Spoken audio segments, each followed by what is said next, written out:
All right, what's up, guys? It's Real Gunslingers, and today we're going to teach you how to take somebody's back from turtle and how to finish the rear naked choke. So let's get right into it. He's going to cover this space right here between his knee and his elbow. He's not going to want to let me through, while I'm going to try to dig my way in. And I like to put my hand here. I like to go around this way. And another thing is back here. Before I even attempt to take the back and try to work my way into the rear naked choke, I like to try to work my foot into here to hook the leg. So first things first, come over on this side. I'm going to come around on his turtle. I'm going to dig my knee into here, and I'm going to work my hook in. You're taking this leg right here, hooking it in there, and you're using this back hook to open it up. If I have this hook in and Alex is fighting his way out, try to fight your way out, I can use this back hook to open up that hook back there and then take it back.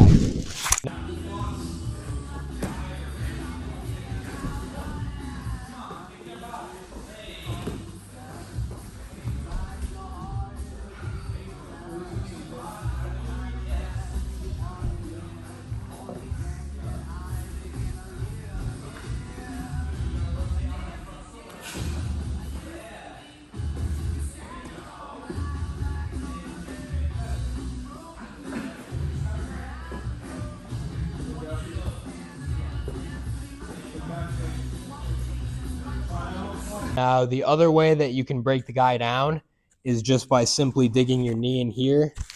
And once you have all your weight on his shoulder here, meaning most of my weight, like 75% of my weight is going this way, I can then drag him along for that ride.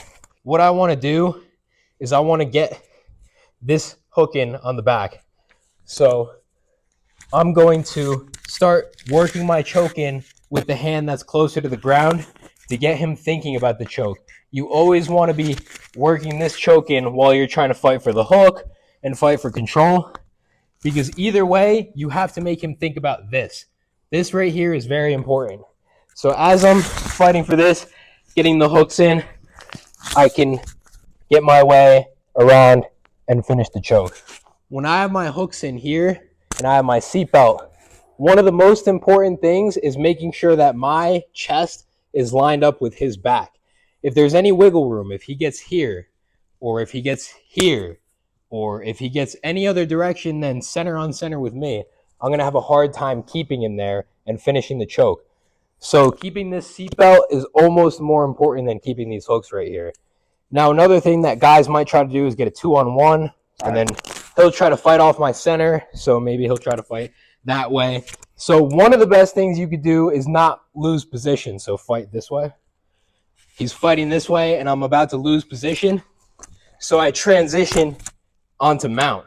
When he does the 2-on-1 and he starts fighting outside, one of the things I like to do is grab his neck right here on this side and pull him back in. And one of the best things you could do here, go back up.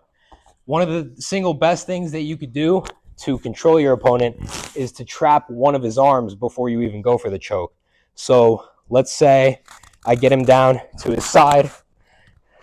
What I'm going to try to do is I'm going to fight his wrist down to right about here. And now I've got that arm trapped. And from here, I can even tighten this up even better doing a body triangle. Once I have that body triangle, he's going to have an insanely hard time escaping this. Now that he only has one arm to fight the choke, it'll be easy. Yep. Now, finishing the choke mechanics is very simple, so come a little closer, Shawnee.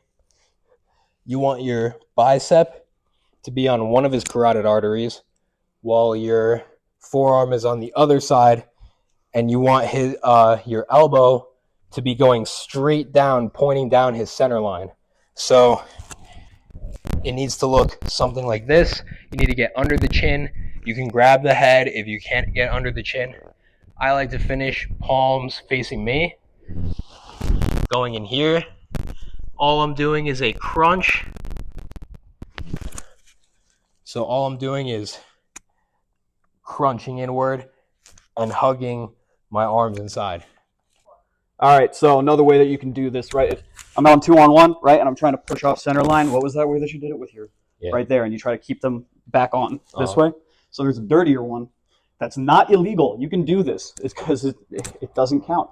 So if I'm fighting 2-on-1, what you do, have your hand like this, like this. Cover your thumb. Right, that goes in my eye socket and push that way. Like that? The knuckle goes in my eye socket and push that way.